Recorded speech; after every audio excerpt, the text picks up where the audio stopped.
Howdy. My name is 10 days late to making this video. Yes, I know, Paizo released the new core rulebook remaster preview like a week and a half ago, and I wasn't able to get around to it. Life keeps moving, I gotta move with life, and sometimes the job has to take a back seat, but we're here now, and I hope you're still watching. To catch you up in case you've been living under a rock, Pathfinder 2e is getting remastered come October, starting with a new re-released version of the core rulebook, now known as Player Core 1. Not only is this going to be fixing some of the issues that they're seeing with the system years in, but it's also getting the company and, by association, the Pathfinder brand out of the OGL and onto their Orc license. So, with that being said, they're removing a lot of familiar terminology that is specifically stuck to the open gaming license. Things like spell schools and spell levels and things like that are being changed, or in the case of things like alignment, downright removed. And we've been given a 19-page preview document of what some of these changes are going to look like. Plus, we've gotten Rage of Elements, which has some of these changes already written in. And I'm happy to say, after reading Rage of Elements, you don't even notice most of these changes. A lot of these changes are just going to be for the sake of legality, and reading and learning new classes and abilities and archetypes and stuff all feels the exact same. It feels like I'm playing the same game,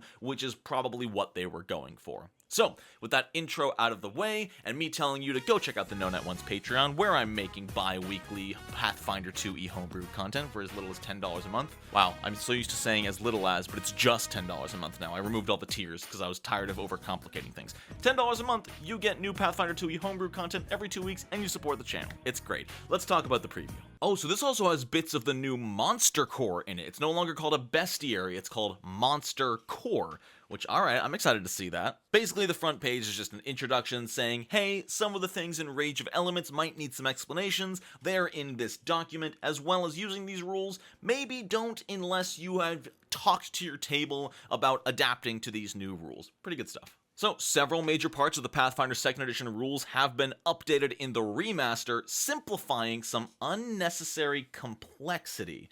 I am really curious what they mean by that. So here is the entire table of everything, the old names, what they're being called now, and an explanation why they are changing that name. This is really nice to have. We'll just look over this real fast. An ability modifier is now being called an attribute modifier. I think that's fair. Most games, at least video games nowadays, have been calling them attributes for years. It's mainly just an archaic term to call them ability scores, and I'm fine with dropping that. Speaking of, ability scores are no longer in the game. They are removing the base number, and it just goes from 0, +1, +2, +3. That's all there is. There's no need for those numbers now that things like ability score damage aren't a thing. The 18s, the 10s, the 12s, those have been meaningless for the entirety of Pathfinder 2e, and I think dropping them is the correct choice. The Abyss is now called the Outer Rifts. The Aquan are now called Thalassic. Attack of Opportunity has been changed to Reactive Strike, which I think is way easier to explain to a new player. You know, if someone's playing D&D for the first time and you have to tell them, oh, so when someone moves, you can take an attack of opportunity because you are attacking because they moved, which has provided you an opportunity to make the attack. Whereas now you can be like, oh, they moved, so you can react to strike them. It is a reactive strike, meaning you use your reaction to strike. It's a lot simpler. I'm surprised this change wasn't implemented sooner. Oh, and they make a good point here as well, that it reduces confusion for players coming to the game from a different rule set that uses that term, you know, like D&D 5e. Because reactive strike, as it's called now, functions so differently from a D&D attack of opportunity, I think the name change is great. It'll prevent the overlapping of rules in your head when you're playing a game. Lots of world updates. Orins are now Sasorins, Azer is now Munsahir, City of Brass is now Medina Mudi'ia, the counteract level is now counteract rank. Yes, spell levels are now being called spell ranks. I don't believe that's OGL related, actually. That is just Paizo wanting to simplify and clarify. Sorry, clarify is better than the word simplify. So many people are confused because you're level 5. That means your spells you can cast are level 3. But since they both use the word level, it's confusing. You know, you're level 11, you can cast level 6 spells, but you can also cast a level 2 spell even though you're level 11. calling them ranks is so much easier. It separates the idea of character level and spell power into a more understandable dynamic. For some of you that might not be an issue, especially if you've been playing for decades, you've used spell level for years, and that's fine. But I've seen new players join these games, and they get so confused. Well, I'm character level 4, can't I cast level 4 spells? No, you're character level 4, but you can only cast spells up to half your level, so you cast level 2. It's really unnecessary.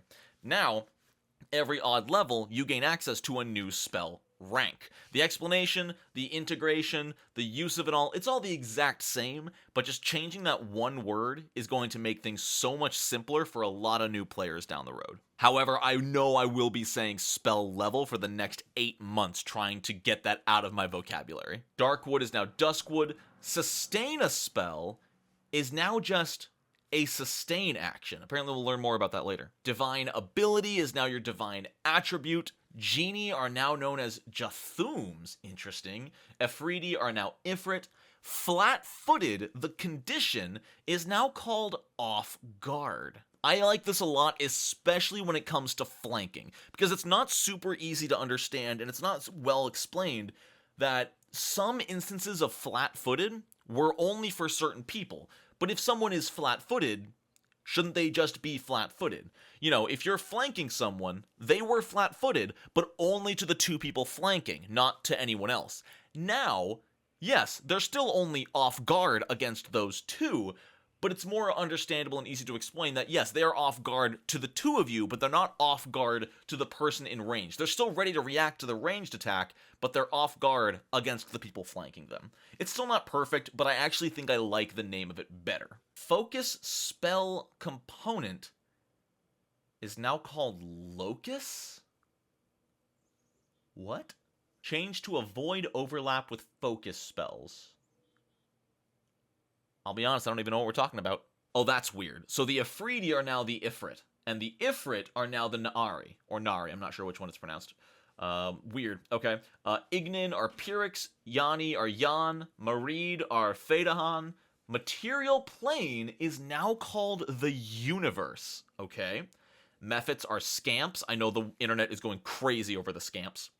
Metamagic is now spell shape. I was wondering about that. There were some things in Rage of Elements where I saw some things had the spell shape tag, and I'm like, what does that mean? That's the new word for metamagic. Cool. So any feat with the spell shape trait is now an action to augment the shape and form of your spell.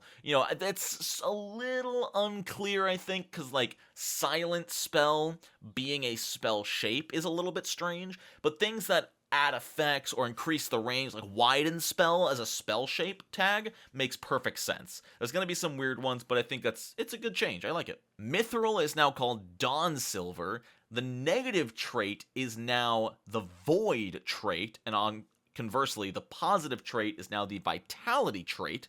Negative energy plane is the Void. Positive energy plane is the Creation's Forge. All right. Damn. The Shadow plane is the Netherworld. Oh, I'm going to miss the Shadow plane name. But the Netherworld's kind of cool. That means, wait, does that mean fetchlings are from the Netherworld? That's rad. Shaitan are now Jabali. Spell level is now spell rank. Sustain, we already went over. Terran is now Petrin. The term tools is now a toolkit. I think that's a really underrated change. Yeah, it's weird to be like, okay, healer's tools versus a healer's toolkit. When you hear healer's tools, you're like, okay, what tools are they? But if you hear a toolkit, it's, everything that comes from a base. It's like a first aid kit. It gives you a better idea of what you're buying.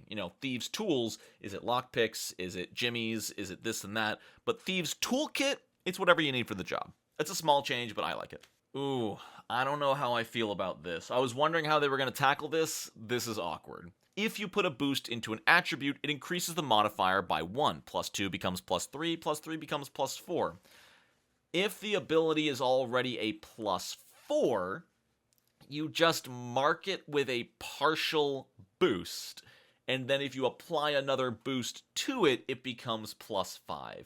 I know this functions the exact same way as it was when it was an ability score, but this feels really jank. Like, maybe there's gonna be a box on a new character sheet that has partial boost that you, like, check off, but I feel like that's gonna get just annoying and feel kind of bad. It already felt bad turning an 18 into a 19, but at least there was a visual change on your character sheet. Having your +4 become a +4 with an asterisk kinda sucks. I don't know how else they could change it. I guess part of me was hoping that it was just like, you can't increase this to +5 until character level 10. I thought that was going to be kind of okay. And then you can't make something a +6 until character level 20. It would have made for more available ability boosts, which would lead to more player strength, and the game's not balanced around it, but I don't know. It's a weird change, even though it's not a change. The concept of alignment has been removed from the game, replaced with tools more directly pointed at what those rules attempted to accomplish. Creatures no longer have alignment, though some follow edicts and anathema or are sanctified to a holy or unholy cause. So this is the new version of alignment, like I've been talking about, is good and evil no longer exists. It's all about personal morals and beliefs. However, you still can be holy and unholy. You know, holy is no longer necessarily good, even though they might do more things that we think of as good, but they don't have to be. You know, if a holy god wants to go on a humanity purging tirade, I wouldn't call that a good act, but I would call it a holy act. So for guidance on how to play a character, we're emphasizing edicts and anathema more strongly. They're now a voluntary optional part of character creator for all characters. Deities, classes, and so forth can still introduce specific edicts and anathema, like a barbarian instinct. Most of them are similar or identical to what already appears in the printed book. So they are taking the D&D 5th edition, like whatever it's called in that one, where it's like your likes, the things you want to do, the things you don't do, the sentence that like describes you, that kind of thing. That was always a big part of D&D 5th edition character creation, so they're basically replacing alignment with that. Edicts are behaviors your personal philosophy or code encourages, and anathema are the opposite. So yeah, you don't have to be a lawful good fighter anymore. Now you can be a fighter who tries to uphold the law and keep peace when at all possible and only uses brute force as a last resort.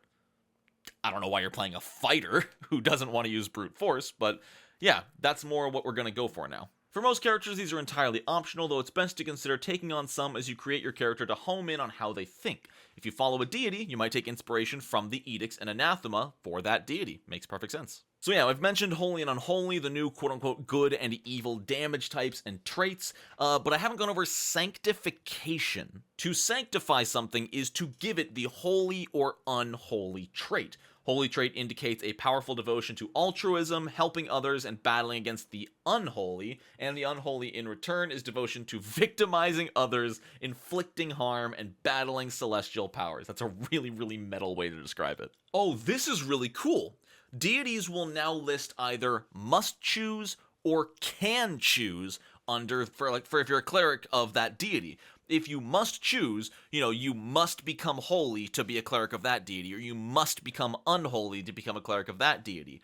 But some of them list can choose, meaning you don't need to sanctify yourself to worship certain deities. I think that's really cool. It means you don't have to have either trait, because once you are sanctified, you gain the holy trait, which I'm guessing there's going to be some unholy effects that capitalize on things with the holy trait.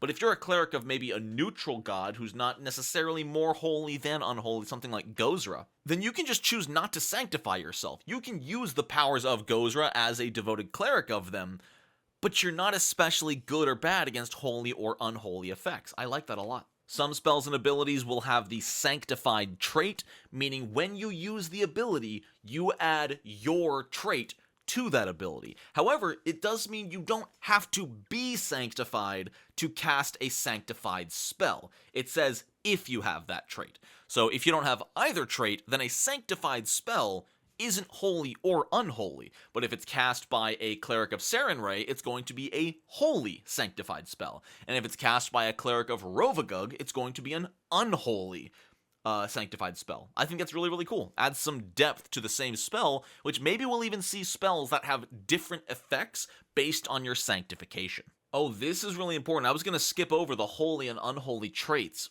but if a creature with weakness to holy uses a holy item or effect, it takes damage from its weakness, and likewise for unholy. Fascinating. So even if it doesn't list this hurts holy creatures, if your holy paladin tries to pick up a cursed unholy greatsword and attack with it, they're going to take damage, granted only if you have a weakness to unholy. I'm curious if sanctification is going to come with like an inherent weakness, or if that's going to be a more niche kind of thing. Spirit damage, a whole new damage type that we're not even getting in Rage of Elements, but they're setting up for future releases. This is such a cool idea. Spirit damage is, obviously as it sounds, good against spirits. It damages the spirit of a creature, or more so than that, as it says here, you can attack whatever is possessing someone. If you have a spell that deals 5d6 spirit damage, and you know the mayor is possessed by a demon, or even just possessed by a spirit, you can use that spirit damage to only hurt the demon without hurting the mayor. And I think that is really cool. It's going to open some awesome doors for those good aligned casters who maybe want to jump into combat but still want to try to save the innocent. Alright, here's a list of a few quick, fast changes, as they call them. Creature stat blocks, removing the alignment entry, obviously. If a creature's nature is strongly suffused with the magic of good or evil, they'll gain the holy or unholy trait, and its strikes and other actions will also have that trait, okay? Simple enough. Aligned damage, change chaotic damage, evil damage, good damage, and lawful damage is all now spirit damage. And I didn't mention it before, but spirit damage will usually be a sanctified effect, meaning if you are an unholy sanctified creature using spirit damage, it's going to be unholy spirit damage, which will hurt holy creatures more. Talks about sanctification, which we've already been over. Dedication feats for archetypes formerly listed a special entry to note you need to take 2 other feats before taking a new one. Those rules are now in the rules for the trait itself. That's going to be so much easier to explain. It's also going to make dedications way easier to read without getting, they always look like they have a huge paragraph, but the last, chunk is always special. In order to take another archetype dedication, you need to take 2 feats from this one. I think putting it in just a trait descriptor is going to be just fine for the dedication trait. Druids no longer hate metal. Simple. Like we talked about, sustain a spell is now just called sustain, and dismiss is now a specialty basic action. This is actually really, really nice. I don't think there were technically rules to end a spell in PF2. I think it was just if you don't sustain it, it's going to end. But now you can voluntarily end it yourself. It might have been part of the sustain action originally, but I don't remember personally. It's cool that it's going to be a little bit better explained. Level is rank. We already talked about that. Spells no longer have spell schools. There is no more abjuration, conjuration, divination, enchantment, evocation, necromancy, or transmutation traits. However, there is still an illusion trait, but it's going to have its own unique rulings around it. They make note that this is going to make some existing features in the game obsolete, but anything that this change directly affects, like archetypes and of course the wizard, is going to be errataed to make them not obsolete. Speaking of the wizard, here we are. A wizard now has a set of curriculum spells and spell slots. This is because the wizard subclasses are being changed to schools, like literal schools. So almost similar to D&D 5e bardic colleges, wizards now go to school to learn how to cast spells, and where you went to school, the type of school you went to, is what's going to determine what your wizard is best at. At first level, you add a cantrip and 2 first-rank spells of your choice. As soon as you gain the ability to cast wizard spells of a new rank, choose one of the spells from your curriculum of that rank and add it to your spellbook. Okay, so these are going to be sort of like expanded bloodline spells. If you're a sorcerer of a certain bloodline, when you level up, you are adding the level 2 spell from your bloodline to your repertoire. However, if we look at the School of Mentalism here, we can see that when you reach level 2, you can add Illusory Creature or Stupefy. It's still a bonus spell, and it's a limited choice, but you actually get a selection compared to the sorcerer who is stuck with the same spell each level, which is how the wizard and sorcerer always wants to be. The sorcerer should have more freedom, but less choices. The wizard should have more choices, but more restriction on using them. Wizard focus spells are still called school spells, but they now represent the actual school you attended, or didn't attend if you take the School of Unified Magical Theory subclass, which I love that there's now a canon dropout wizard subclass. Ooh, so it sounds like some of these might be augmented versions of existing spells, for it says the Charming Push focus spell, which is the initial school spell of the School of Mentalism, functions the same as the Charming Words spell. However, it removes the auditory and linguistic traits, so you can now silently charm someone without obviously casting a spell. That's really cool. If all of the wizard focus spells are alternate versions of existing spells based on your school, I think that's a really cool direction to take the class. The way characters gain and recharge focus points has been simplified. Abilities that give you focus spells no longer mention how many points they add to your pool. The maximum focus points in your pool is always equal to the number of focus spells you know? Excuse me. With the right archetypes, are you telling me I could have like 12 focus points? Refocus now spends 10 minutes to restore a focus point to your pool. And there's no... Wait, they removed the requirement of spending a focus point before. You can now just keep spending 10 minutes, 10 minutes, 10 minutes to restore more and more focus points. All the way up to your maximum at level 1? Really? Some classes have feats that let you refocus faster, and those have been streamlined to 1 feat. It's just, wow. Now, instead of having the refocus 2 points and refocus 3 points as different feats, now anybody can spend an hour refocusing 6 points, or at higher levels, maybe you have a pool of 10 focus points, you can take the feat that gets you all 10 points back in a single 10-minute rest. That could be huge for some campaigns, especially like a high-octane, really quick dungeon crawl. Being able to get like 6 focus points back between rooms with a 10-minute wait, that's huge. And then if you have someone else who maybe has more focus points than you, or different feats than you, but they don't have the full refocus feat, maybe they have a focus pool of 12 points, and they used 7 of them. Well, if they want to get those 7 back, that's going to take 70 in-game minutes. That makes the feat way, way nicer now that we can go beyond a 3-point focus pool, as it sounds like we can. I'm all about these changes. Oh, okay, this is nice. They've removed the components section of spell stat blocks, and they've put them in the traits. If it's a manipulate, it's going to have the manipulate trait. If you have to speak, it's going to have the auditory trait. Oh, and otherwise they read more like feats. So you can see Blazing Bolt no longer says cast 1 action to 3 actions. Now it's in the spell name, similar to something like Power Attack. That's really nice. That's going to simplify how many actions something takes, and if it takes more, then it will have a cast special. Like you can see up here on Augury, cast 10 minutes. That's really nice. I'm all about this change. The saving throw entry has been replaced with defenses. Ooh! So we can say Reflex, Fortitude, or AC. That's amazing. That's going to be really nice for GMs. It's going to be really nice for new players who are trying to figure out what their spells target. Because a lot of people know the basic effect of their spells, but trying to find if it's a basic reflex save or a spell attack roll, that can be a lot of reading between words. But now, 90% of what you need is in the, right before there's even the normal text. It's right under the name, the tradition, the range, the targets, the defense. That's a really great change. That's wonderfully simplified. There's some new spells and some old spells that have shown off the new format. I'm going to go ahead and skip this just for the sake of time.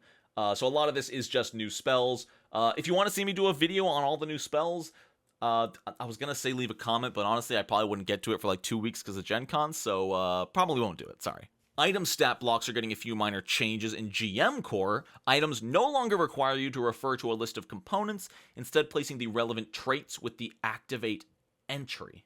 Oh, okay, so you can see like activate clause, manipulate, morph traits. Okay, cool. Furthermore, permanent items now have a short name or description to explain what it looks like. I think that was something that was being done already in modern PF2, but especially older ones didn't necessarily always describe how it happened. They just described the mechanical effects. So now, rather than saying activate clause, effect, you gain a climb speed, now it says activate clause, the bracers fuse temporarily with your forearms with the claws extending to your fingertips.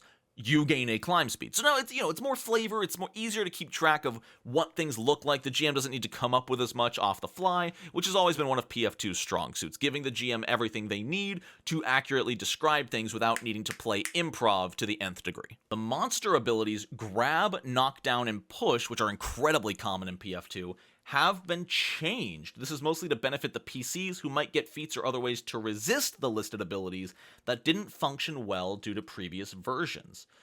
Interesting. Okay, let's go ahead and look at Grab here. If the monster's last action was a successful strike that lists Grab in its damage entry, or the monster has a creature grabbed, they can use the Grab ability. If used after a strike, the monster attempts to grapple the creature using the body part it attacked with. This attempt neither applies nor counts the multiple attack penalty. I don't know how I feel about this. Honestly, I liked the automatic grab. I never found it was too punishing as a player. I never, obviously, abused it as a GM. I think it was totally fine. It added this sense of, oh, crap, I've been grabbed. When I fought, I think it was a shambling mound just last week, and it smacked me in the face. I'm like, oh, that hurt. And then the DM's like, and the tentacle wraps around you and grabs you. And I'm like, uh-oh. I liked that. Improved grab was obviously crazy because that was a free action, free grab. But I don't know. I think this adds another extra dice roll that doesn't necessarily need to be there. It means that you're going to have to find the athletics score on whatever creature is grabbing you. And overall, I'm not the biggest fan. It's still threatening because it doesn't interact with the multiple attack penalty, so it's still better than the player's grab action, but I don't know. This is going to lead to a lot of dice rolls that end up doing nothing, and I just think this slows the game down. This is one of the first changes I'm not the biggest fan of. All the new genies are here that we talked about at the beginning. The name changes. We have the Water Scamp, who everybody loves. Tons of lore changes, monster stat block updates. The Yan is the new genie, I think, which I'm down for. They have all the freaking elemental traits. That's super cool. They even have metal and wood. That's a nice touch. Oh, that's it. All right. There was a lot there. A lot that I skipped over. Obviously, I'm not going to go through just monster stat blocks and spells here with you, especially because I've already been recording for over half an hour.